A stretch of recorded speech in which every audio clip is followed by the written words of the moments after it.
오늘 이 시간 우리에게 주신 하나님의 말씀은 신약성경 빌립보서 1장 20절에서 26절까지 말씀입니다. 나의 간절한 기도와 소망에 따라 내가 어떤 일에도 부끄러움을 당하지 아니하고 항상 그러하듯이 지금도 온전히 담대하여 살든지 죽든지 그리스도가 내 몸 안에서 늘 높임을 받으시게 하려는 것이라.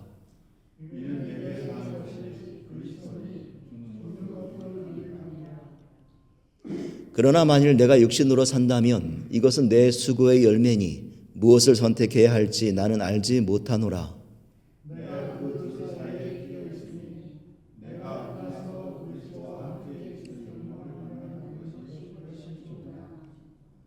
육신에 남아있는 것이 너희를 위하여 더욱 필요하리라.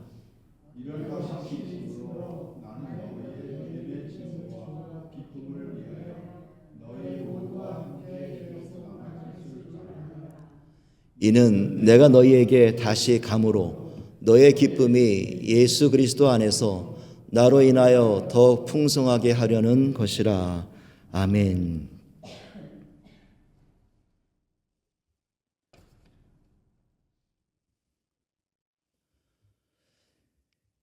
예전에 한국에서 김수환 추기경이 지방 강연을 가던 중이었답니다. 기차를 타고 가는데 거기서 해야 할 그 강연의 주제가 삶은 무엇인가라는 주제였다는 거예요. 그래서 삶을 어떻게 해석을 해야 하나, 어떤 삶을 이야기해야 하나, 이런저런 고민을 하고 있는데 그때 기차 안에서 홍익회 직원이 이 카트를 끌고 지나가더랍니다. 지금도 그런지 모르겠습니다만 기차 안에서 많이 간식도 팔고 그러지 않았습니까? 근데 그 직원이 소리치기를 오징어, 땅콩, 삶은 계란 그러더랍니다. 많이 들어보셨죠?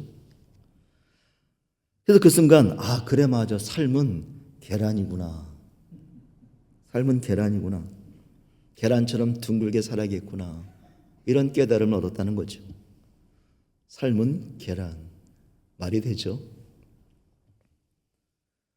우리는 2026년도 표어를 믿음으로 사는 그리스도인이라고 정하고 지난 첫 주부터 빌립보서 1장 말씀을 계속 살펴보고 있습니다. 첫째 주는 그리스도로 만족하는 삶에 대해 우리가 가져야 할 믿음의 기본 자세를 나누었고, 둘째 주는 복음의 자부심을 가진 믿음의 정체성과 당당함, 그리고 지난주인 셋째 주는 우리가 가진 신앙의 기술이었습니다. 다 기억나시죠? 그리고 오늘 마지막 주는 믿음으로 사는 그리스도인들에게 당연히 나타나야 하는 구체적이고 실제적인 삶의 변화를 살펴보게 됩니다. 그래서 오늘은 우리 믿음이 우리의 삶을 어떻게 정의하고 어떻게 바꿔가는지 세 가지를 나누게 될 터인데, 주보를 보시면은요, 제목에 네모칸이 있습니다. 빈칸이죠. 믿음으로 사는 그리스도인의 삶은 뭐뭐뭐이다라는 겁니다. 그리고 왼쪽에 보시면, 오른쪽에 보시면 또 세 가지가 있습니다. 나의 삶은 무엇이고 무엇이고 무엇이고 이렇게 빈칸으로 적혀 있습니다. 오늘 설교를 들으시면서 여러분들이 직접 내가 믿음으로 사는 삶은 이런 삶이 되어야 있구나. 그 빈칸에다가 삶의 내용들을 적으시는 거예요. 그것에 우리 그리스도의 삶이란 무엇인지 하나씩 채워가시면서 올 한해 우리가 가져야 할 신앙의 분명한 목표들이 세워지는 이 시간이 되기를 간절히 원합니다. 얼마 전에 바나 리서치에서 발표한 내용을 보면 현대인들이 기독교에서 멀어지는 이유들 가운데 가장 큰 이유가 종교인들의 위선이었다고 합니다. 종교인들의 위선, 겉과 속이 다르다는 거죠. 교회를 다니는 많은 신앙인들이 교회 안에서 보여주는 신앙의 고백과 교회 밖에서 보여주는 삶이 다르더라라는 것입니다. 그런 이중적인 신앙의 모습에 실망하면서 기독교를 떠나게 되는 가장 큰 이유가 되었다. 그런 내용이죠. 이러한 신앙의 이중성의 핵심은 주일 예배에서의 고백과 결단이 월요일부터는 흐려지고 사라지는 것에 있습니다. 그렇게 일주일 중 단 하루 주일만 썬데이 크리스찬으로 살아가는 이에게 심각한 문제가 나타납니다. 교회 안에서 예배를 통하여 결단하고 고백하고 소망했던, 경험했던 신앙의 능력이 교회 밖에서는 나타나지 않는다는 거죠. 기독교 영성가 C.S. 루이스는 이런 말을 합니다. 역사를 읽어보면 현세에 가장 큰 공헌을 한 그리스도인들은 내세, 즉 하늘나라를 간절히 사모했던 사람들이었다. 그러나 그리스도인들이 그 천국 소망하기를 멈추었을 때 그들은 이 땅에서 무능한 사람들이 되었다라는 겁니다. 루이스의 이 말을 잠시 고민해보고 풀어보자면 세상 속에서 신앙의 능력이 나타나지 않는 결정적인 이유가 있는데, 그것은 그리스도인의 삶 안에, 그 안에 그리스도가 없기 때문이라는 거예요. 나는 그리스도인이라고 살아가지만, 고백하지만 그의 삶 안에 그리스도가 없기 때문에 능력이 나타나지 않는다는 것입니다. 교회 밖을 떠난 우리의 삶에서 하나님의 통치를 거부하고 그리스도와 동행하기를 부담스러워하고 하늘나라의 소망을 망각한 채 살아가는 이들에게는 그리스도가 주시는 영적인 능력이 도저히 나타날 수가 없다. 그 말이, 그 의미가 이 안에 들어가 있다는 거죠. 오늘 본문에서 바울은 우리에게 자신의 신앙관을 너무나 잘 보여주고 있습니다. 우리 20절 말씀을 함께 읽어보겠습니다. 항상 그러하듯이 지금도 온전히 담대하여 살든지 죽든지 그리스도가 내 몸 안에서 늘 높임을 받으시게 하려는 것이라. 바울에게 있어서 자신의 소망은 그리스도가 내 몸 안에서 늘 높여지는 것, 높임을 받으시게 한다는 것입니다. 여기서 높임을 받다, 높임을 받으시게 한다라는 이 말의 헬라어는 메갈리노라고 하는데, 영어로 말하면요 매그니파이입니다. 확대하다라는 뜻이에요. 확대하다. 우리가 글씨가 잘 안 보일 때 돋보기를 쓰잖아요. 그러면 그 글씨가 어떻게 되어지죠? 크게 확대해 드러나 보이죠. 바울에게 있어서 그가 소망하는 삶이란 그가 가진 신앙의 고백과 동일하게 그의 삶에서도 늘 언제든지 항상 그렇듯이 그리스도가 드러나고 확대되고 높여지는 삶을 살아가는 것, 그것이 바로 바울의 신앙관이었다는 것입니다. 그러고 보면 그의 삶 전체는 매일매일이 예배였고 매 순간순간이 찬양이었어요. 그가 머무르는 것이 가정이든 길거리든 심지어 감옥이든 그는 그곳을 하나님을 향한 예배의 장소로 만들어 갑니다. 그렇기 때문에 그가 머물렀던 모든 곳은 신앙이 주는 담대함과 소망의 능력을 누리는 현장이 되었던 것이지요. 또한 바울의 모든 삶은 그리스도가 드러나는 삶이기도 하였습니다. 그가 길거리에서 말할 때 복음을 받아들이는 자들이 나타나고, 강가에서 기도할 때 빌립보 교회를 세우는 루디아를 만나기도 합니다. 그와 함께 동역했던 이들이 각 교회의 사역자들이 되고, 그가 감옥에서 찬양을 할 때 감옥을 지키던 간수가 그리스도를 복음으로 받아들이게 됩니다. 이러한 일들은, 그가 하는 모든 삶의 행위들이 그리스도가 확대되어지고 높여지는 예배였기 때문에 나타난 결과들인 것이죠. 여러분 기억하십시오. 예배가 교회 안에만 머무를 때 우리의 신앙은 약해지고 세상은 우리를 신뢰하지 않습니다. 하지만 예배가 삶이 되고 삶이 예배가 될 때 우리는 세상 속에서 신앙의 능력을 누리게 될 뿐만 아니라 그 삶을 통하여 그리스도가 드러나는 것입니다. 이 시간 우리가 행하는 이 주일 예배가 우리가 월요일부터 시작되는 이 한 주간의 삶의 예배의 그 시작이 되고, 이 예배에서 부르는 찬송가가 한 주간 내내 외쳐질 찬양의 물꼬가 될 때 우리는 썬데이 크리스찬이 아니라 에브리데이 크리스찬으로 그리스도의 능력을 경험하고 또 그리스도를 높이는 삶을 살아가게 되는 것입니다. 그래서 첫째로 믿음으로 사는 그리스도인의 삶은요 매일매일이 예배가 되어야 합니다. 함께 따라하시겠습니다. 믿음으로 사는 그리스도인의 삶은 매일매일이 예배입니다. 한 번 더 해볼까요? 믿음으로 사는 그리스도인의 삶은 매일매일이 예배입니다. 아멘. 여러분 이번에는요 잠시 생각할 시간 한번 드려볼게요. 여러분이 잘 아시는 어떤 한 분을 머릿속으로 한번 떠올려 보시는 거예요. 그분이 이 자리에 계신 분도 괜찮고 지난주에 길거리에서 잠시 마주친 분도 괜찮습니다. 그분을 한번 떠올려 보시는 거예요.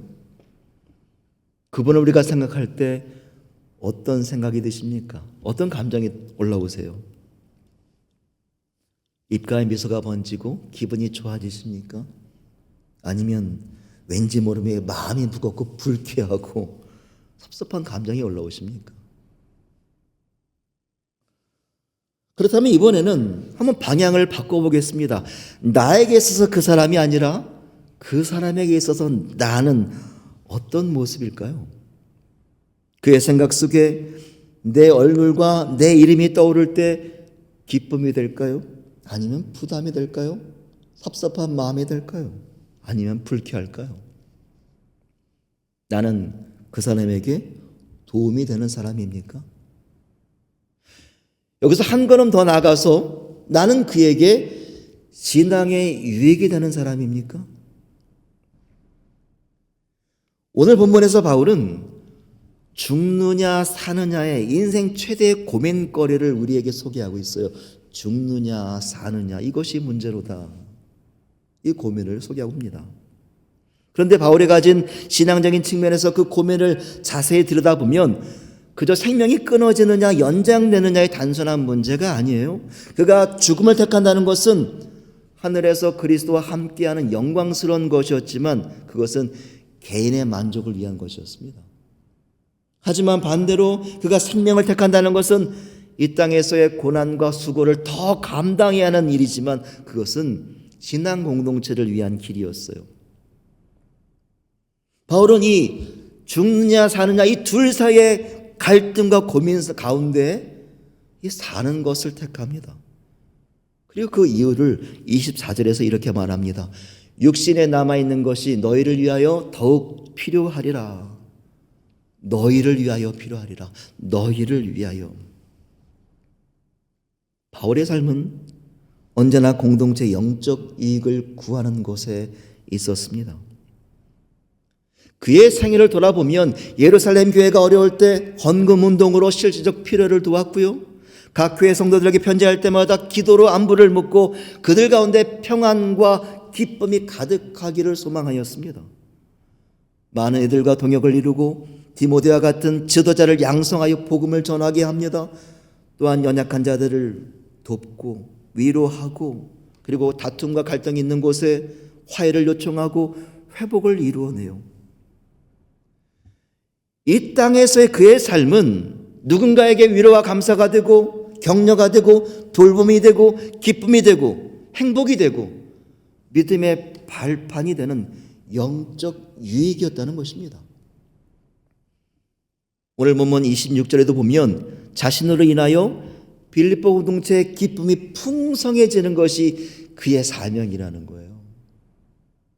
나로 하여금 너희들 가운데 기쁨이 더욱 풍성하게 하려는 것이다. 제가 예전에 저희 가정에 많은 도움을 주셨던 분이 계셔서 한번 찾아서 인사를 드렸던 적이 있어요. 감사합니다. 인사를 드렸더니 그런데 그분은 저에게 어떤 도움을 주셨는지 도저히 기억을 하지 못하시는 거예요. 참 희한하게도요. 제가 만나본 많은 사람들 가운데 남 섬기는 일을 즐겨하는 분들은 자기가 어떤 도움을 주었는지 기억하지 못합니다. 누군가가 고맙다고 인사를 하면 내가 그런 일을 했던가? 라고 반문을 해요. 그런데 늘 받는 것을 즐겨하는 이들은 자신이 어떤 도움을 받았는지를 기억 못해요. 그리고 불평이 먼저 터져나옵니다. 당신이 나한테 뭐 해준 적 있어? 내가 언제 뭐 받은 적 있어? 그렇지 않습니까? 참 희한해요. 미국의 심리학자 지앤 투앵이 박사는 오늘날의 30대에서 50대 연령층을 인류 역사상 가장 개인주의적인 세대라고 말합니다. 제가 여기 포함돼요. 인류 역사상 가장 개인주의적인 성격을 가진 사람들이라는 거예요. 그래서 그들을 Generation Me라고 부릅니다. 자기밖에 모르는 세대라는 거예요. 모든 것이 나 중심적으로 돌아가야 직성이 풀리는 사람들이랍니다. 그런데 그 흐름과 문화가 교회 안에도 버젓이 들어와 있습니다. 교회 안에서도 좋은 사람은 다른 이야기가 아니라 오직 나에게 잘해주는 사람이에요. 나를 위해 기도하고 나를 위해 섬겨주는 사람입니다. 하지만 그 좋은 사람을 내가 되려고는 하지 않습니다. 그저 나의 유익을 구하는 일에만 관심이 있죠. 하지만 우리가 믿고 있는 참 기독교의 신앙은 받는 것이 아니라 섬기는 데 있습니다. 초보적인 신앙은 내가 얼마나 많은 은혜를 받았느냐가 중요하지만 믿음의 성숙을 향하여 살아가는 사람은 나 때문에 누가 영적인 힘을 얻었는지가 관심이 돼야 돼요. 나의 말 한마디가 누군가의 무너진 삶을 일으켜 세우고 나의 기도가 누군가의 위로가 되는, 나의 섬김이 누군가의 용기가 되는 삶을 살아야 합니다. 그것이 기독교의 기본 정신이에요. 나 때문에 자녀가 하나님을 경외할 줄 알게 되고 내 때문에 내 옆에 성도가 일어설 힘을 얻게 될 때 내가 다른 이들에게 영적인 유익이 되는 삶, 우리는 섬김을 위하여 이 땅에 오셨던 예수 그리스도를 온전히 따르는 참 그리스도인이 되는 것입니다. 그래서 둘째로 따라하시겠습니다. 믿음으로 사는 그리스도인의 삶은 다른 이에게 영적 유익이 됩니다. 한 번 더 하겠습니다. 믿음으로 사는 그리스도인의 삶은 다른 이에게 영적 유익이 됩니다.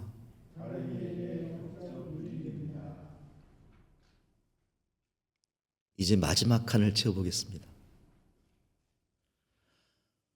한 미국 매체 보고에 의하면 새해 목표를 세운 미국인 가운데 약 9%만이 그 목표를 달성한다 그래요. 그러니까 1월 달에 세운 결심을 12월까지 지키는 이들이 100명 가운데 몇 명이라는 거예요? 9명밖에 되지 않는다는 겁니다. 이 정도면 차라리 계획을 세우지 않는 편이 낫지 않을까요? 그래도 계획을 세우는 것이 낫습니까? 그 발표된 내용을 조금만 더 살펴보면 새해 결심을 세운 사람들 가운데 23%가 1월 첫 주에 포기한답니다. 100명 가운데 23명이 1월 첫 주에 포기한다는 거예요. 그리고 둘째 주가 되면 100명 가운데 80명이 포기자가 나온답니다. 통계를 통해서 사람들이 가장 많이 포기하는 날을 계산해 보니까 1월 둘째 주 금요일이랍니다. 매년 1월 둘째 주 금요일. 그래서 그날을 퀴터스데이, 포기자의 날로 부른다는 거예요. 새해가 되면 많은 사람들이 분명한 목표와 계획을 가지고 출발을 합니다. 진로에 대해, 건강에 대해, 가족에 대해 많은 꿈과 계획들을, 소망들을 세우죠. 하지만 대부분 그 열정이 금방 시든다는 거예요. 이에 대해서 미국의 작가 브루스 립톤 박사는 이런 얘기를 합니다. 비전을 달성하지 못하는 이유는 현재 그 사람이 가지고 있는 신념이 그 비전을 뒷받침해 주지 못하기 때문이다. 우리가 확신이 없는 신념을 가질 때 내가 세운 목표가 흐려지고 의욕이 떨어지면서 포기로 이어진다는 거예요. 확신이 없는 신념을 가질 때. 우리의 신앙도 마찬가지지 않을까요? 2026년도 새해를 시작하면서 올 한 해는 내가 성경 통독을 해야지, 기도와 예배에 열심을 내야지, 내가 올해는 저분에게 복음을 전해야지, 내가 하나님의 뜻대로 살기로 했던 우리의 신앙의 계획들이 지금은 어떻습니까? 1월 넷째 주를 지나고 있는 이 시점에 우리는 어떻습니까? 아직 유효하십니까? 아니면 세상의 분주함, 그리고 예기치 못한 삶의 무게에 눌려 포기를 고민하고 계시지는 않습니까? 만약 우리의 목표와 계획이 지금 흔들리는 상황이라면 우리는 어쩌면 우리가 가진 믿음을 다시 돌아봐야 할지도 모르겠습니다. 오늘 바울은 25절에서 이런 고백을 합니다. 이런 확신이 있으므로 나는 너의 믿음의 진보와 기쁨을 위하여 너희 모두와 함께 계속 남아 있을 줄 아노라. 이 구절에서 이 진보라는 말의 헬라어 단어 프로코페라는 말은요, 원래 군대에서 사용하는 용어라고 합니다. 군인들이 대열을 이루어서 앞으로 전진하는 그 행군을 할 때 그 앞을 가로막는 가시덤불이나 나무들이 있다면 이 도끼로 다 찍어내면서 길을 닫고 전진하는 것을 프로코페, 이 진보라고 말한다는 거예요. 그러니까 우리가 신앙의 여정을 한 걸음 한 걸음 걸어간다는 것은 아무런 방해를 받지 않는 꽃길을 걷는 것이 아니라 우리를 멈추려는 수많은 유혹의 덤불들을 말씀의 도끼로 찍어내면서 표대를 향하여 쉼없이 길을 만들어내야 하는 영적 싸움이라는 거예요. 그 싸움에서 우리에게 필요한 것이 무엇이겠습니까? 흔들림 없는 믿음이라는 거죠. 바울은 지금 감옥에서 큰 고난 앞에 서 있습니다. 그리고 그 고난의 현장에는 끊임없는 유혹과 절망의 장애물들이 놓여 있는 거죠. 하지만 바울은 자신을 막는 장애물 앞에서 포기한 것이 아니라 그 장애물 너머에 계시는 분명한 표대를 바라보며 앞으로 나아가기를 소망합니다. 왜냐하면 그 표대를 향하여 달려가기를 마친 자에게 주어질 영광의 면류관, 주님 앞에서 잘하였다 충성된 종으로 불리는 거룩한 상급이 그에게 주어질 것을 바울은 확신하였기 때문이에요. 그것이 그에게 흔들리지 않은 믿음과 소망이 되었기 때문에 포기함 없이 계속 달려나가고 있다는 거예요. 바울은 그것을 오늘 말씀에서 믿음의 진보라고 말하고 있습니다. 믿음의 진보. 우리가 세운 결심이 흔들리는 것이 우리의 현실을 막는 두려움과 불확실함 때문이라면 우리의 신앙의 길을 막는 건 역시도 오늘의 환난과 내일에 대한 불안함 때문일 것입니다. 그렇다면 우리 시선은요, 이 불안한 오늘의 현실이 아니라 주님이 주시는 확고한 소망이어야 합니다. 그리스도라는 분명한 믿음의 표대와 흔들림 없는 담대한 믿음이 우리가 걸어가야 하는 이 신앙의 여정 속에서 포기함이 없는 믿음의 진보를 이루어낼 수 있는 거예요. 순간순간 예기치 못하는 상황을 만나고 우리의 계산을 넘는 문제에 부딪히더라도 우리의 소망이 되시는 그리스도를 확실히 붙잡고 그분을 믿음으로 의지한다면 우리의 신앙은 앞으로 계속 나아갈 줄로 믿습니다. 그것이 믿음의 진보잖아요. 그래서 마지막은 함께 따라 하시겠습니다. 믿음으로 사는 그리스도인의 삶은 믿음의 진보입니다. 한 번 더 하겠습니다. 믿음으로 사는 그리스도인의 삶은 믿음의 진보입니다. 그렇게 나아가시길 소망하시죠? 아멘. 말씀을 마무리합니다. 예배를 시작하면서 말씀드렸던 것처럼 참 춥습니다. 너무 추워요. 1월달에 이렇게 추우면 어떻게 할까? 그냥 그런 두려움이 들 정도로 많이 춥습니다. 오늘도 눈이 많이 왔습니다만 어제 시카고의 실제 기온이 화씨로요 영하 15도였습니다. 마이너스 영하 15도. 그런데 지역에 따라서 feels like 체감 온도가 나타났는데 무려 체감 온도는 영하 40도까지 떨어졌다는 거예요. 우리가 날씨 방송을 보면 항상 이 체감 온도가 함께 소개됩니다. feels like라고 합니다. 근데 이 체감 온도는 실제 기온을 말하는 것이 아니라 그날의 바람과 습도와 상황을 종합해서 우리가 피부로 느끼는 온도예요.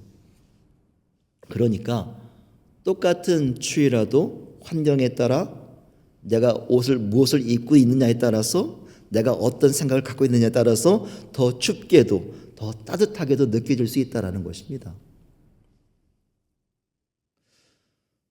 저는 그 날씨 예보를 보면서 우리 신앙생활에도 이런 체감 온도가 있지 않을까, 영적으로 느낄 수 있는 영적 온도가 있지 않을까, 그런 생각을 해보게 되었어요. 2026년 이 한 해 죄송합니다만 우리 앞에는 어쩌면 예기치 못하는 칼바람이 불어오고 우리의 능력을 벗어난 어려움들이 얼음장처럼 다가올 수도 있습니다.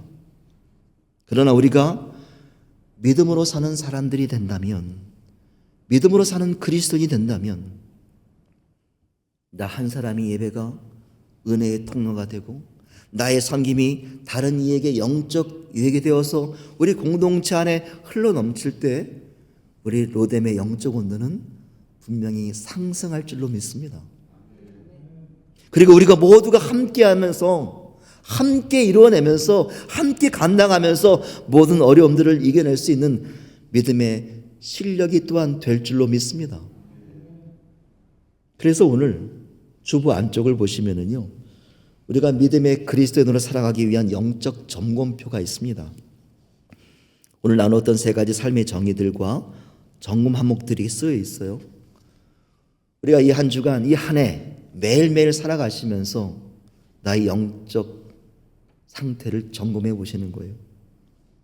그러면서 12월 마지막 날에 계속하여 믿음의 진보를 이루어가다가 12월 마지막 날에 우리의 모두의 삶이 주님 앞에서 받은 은혜의 놀라우신 상급과 간증들을 고백하는 우리 로뎀 교회가 되시기를 간절히 축원합니다.